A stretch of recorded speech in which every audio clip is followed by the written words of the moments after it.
সুপ্রিয় দর্শক, সর্বশেষ আপডেট বাংলা নিউজে আপনাদের স্বাগতম। শুরুতেই সংবাদ শিরোনাম, এরপর থাকছে বিস্তারিত।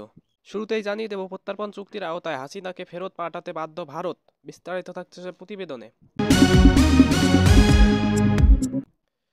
এরপর জানিয়ে দেব তিতুমির কলেজে ছাত্রদল ও শিবির সংঘর্ষ। বিস্তারিত থাকছে প্রতিবেদনে। আরও জানিয়ে দেব জাপার মাধ্যমে আওয়ামী লীগকে পুনর্বাসনের চেষ্টা চলছে বলেছেন নাহিদ ইসলাম। বিস্তারিত থাকছে প্রতিবেদনে। এবং জানিয়ে দেব মহাখালীতে চলন্ত বাসে আগুন, প্রাণে বাঁচলেন যাত্রীরা। সর্বশেষ জানিয়ে দেব 2 দিনে 4 বার, সামনে আরও বড় ভূমিকম্পের আশঙ্কা বিশেষজ্ঞদের। বিস্তারিত থাকছে প্রতিবেদনে। সুপ্রিয় দর্শক, এতক্ষণ শুনছিলেন সংবাদ শিরোনাম, এখন শুনছেন বিস্তারিত। তার আগে ভিডিওটি ভালো লাগলে চ্যানেলটিকে সাবস্ক্রাইব করুন। এদিকে মানবতা বিরোধী অপরাধে ক্ষমতাচ্যুত প্রধানমন্ত্রী শেখ হাসিনাকে মৃত্যুদণ্ড দিয়েছে আন্তর্জাতিক অপরাধ ট্রাইব্যুনাল।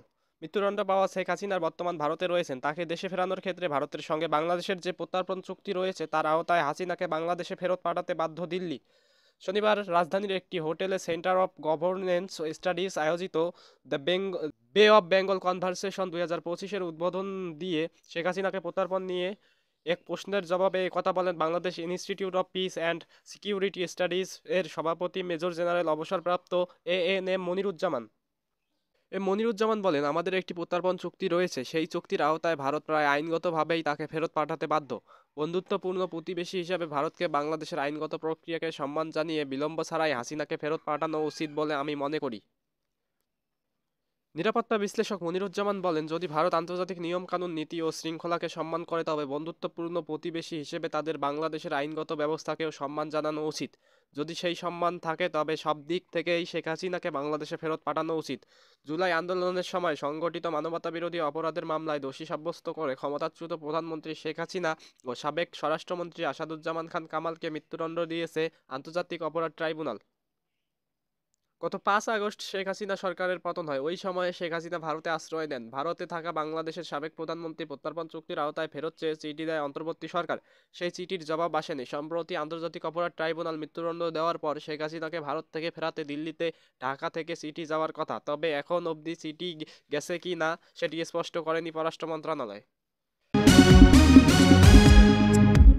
এদিকে রাজধানীর তিতুমির কলেজে ব্যানার টাঙানোকে কেন্দ্র করে ছাত্রদল ও ছাত্র শিবিরের মধ্যে সংঘর্ষের ঘটনা ঘটেছে। শনিবার রাত 11:30টার দিকে সংঘর্ষের ঘটনা ঘটে। এতে বেশ কয়েকজন আহত হয়েছেন বলে জানা গেছে। বনানী থানা সূত্রে জানা যায়, সংঘর্ষের খবর পেয়ে ঘটনাস্থলে যায় পুলিশ। রাত 12:30টার দিকে পরিস্থিতি শান্ত হয়।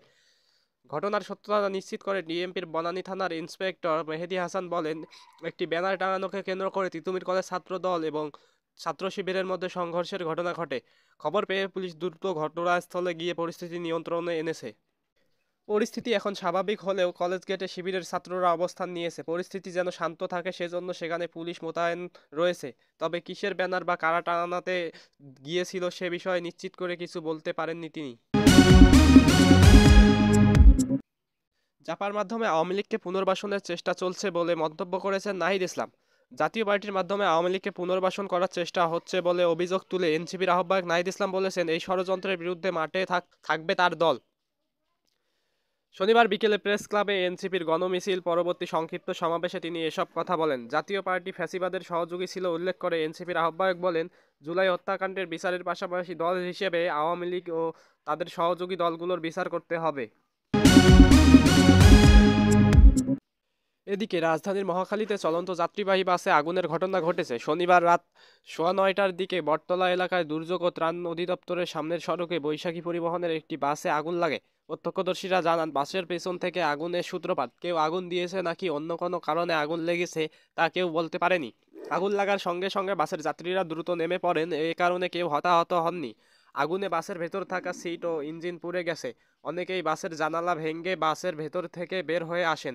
পরে স্থানীয়রা পানি সংগ্রহ করে আগুন নিয়ন্ত্রণে আনে। ফায়ার সার্ভিস জানিয়েছে, অগ্নিকাণ্ডের কারণ তাৎক্ষণিকভাবে জানা যায়নি, তবে ধারণা করা হচ্ছে যান্ত্রিক ত্রুটির কারণে আগুন লেগে থাকতে পারে।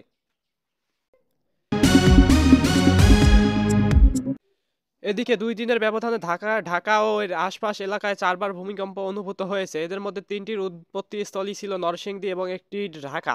এদের মধ্যে গতকাল শুক্রবার একটি এবং আজ শনিবার 3টি। আজকে অনুভূত হওয়া ভূমিকম্প তিনটিকে বিশেষজ্ঞরা আফটার শক বললেও ভবিষ্যতে আরও বড় ধরনের ভূমিকম্পের আশঙ্কার কথা বলেছেন তারা। আবহাওয়া অধিদপ্তর ভূমিকম্প পর্যবেক্ষণ কেন্দ্রের ভারপ্রাপ্ত কর্মকর্তা রুবাইয়াত কবির জাগো নিউজকে বলেছেন, সাধারণত বড় ভূমিকম্পের পর 1-2 সপ্তাহ ধরে আফটার শক হতে পারে। আজ তিনটা হয়ে গেল, মৃদু আর হালকা আকারে, এগুলো আফটার শক। তিনি আরও বলেন, গতকাল যেটা হলো 5.7 মাত্রার, সেটা ফোর শকও হতে পারে, কারণ এর চেয়ে বড় মাত্রার ভূমিকম্প হলে 5.8কে আমরা ছোট হিসাবে দেখব। আজকে সবগুলোই ছিল আফটার শক। এদিকে ভূমিকম্প বিশেষজ্ঞ ও ঢাকা বিশ্ববিদ্যালয়ের সাবেক অধ্যাপক হুমায়ুন আখতার জাগো নিউজকে বলেন, একদিনে তিনটা ভূমিকম্প হওয়াটা প্রত্যাশিত, এটা আফটার শক। যে শক্তি আটকে ছিল সেটা খুলে যাচ্ছে, আশঙ্কা বাড়িয়ে দিচ্ছে যে সামনে আরো বড় ভূমিকম্প হবে। এটার জন্য আমাদের প্রস্তুত হতে হবে। আজকের প্রথম ভূমিকম্পটি সকাল 10টা 36 মিনিট 12 সেকেন্ডে ঢাকা ও তার এর আশেপাশে অনুভূত হয়। রিক্টার স্কেলে এর মাত্রা ছিল 3.3। এর উৎপত্তিস্থল ছিল ঢাকায়। ভূমিকম্প পর্যবেক্ষণ গবেষণা কেন্দ্র থেকে উত্তর পূর্ব দিকে 29 কিলোমিটার দূরে নরসিংদীর পলাশে। এরপর সন্ধ্যায় 1 সেকেন্ডের ব্যবধানে দুটি ভূমিকম্প অনুভূত হয়, একটি 6টা 6 মিনিট 4 সেকেন্ডে এবং দ্বিতীয়টি সন্ধ্যা 6টা 6 মিনিট 5 সেকেন্ডে। এর মধ্যে রিক্টার স্কেলে প্রথমটির মাত্রা ছিল 3.7 এবং দ্বিতীয়টির মাত্রা ছিল 4.3। প্রথম ভূমিকম্পের উৎপত্তিস্থল ঢাকার বাড্ডা ও দ্বিতীয়টির নরসিংদী। এর আগে শুক্রবার সকাল 10টা 38 মিনিটে ঢাকা সহ সারা দেশে তীব্র ভূমিকম্প আঘাত হানে। এর উৎপত্তি ছিল নরসিংদী। এ ঘটনায় এখন পর্যন্ত 10 জন মারা গেছেন, আহত হয়েছেন আরও কয়েকশো।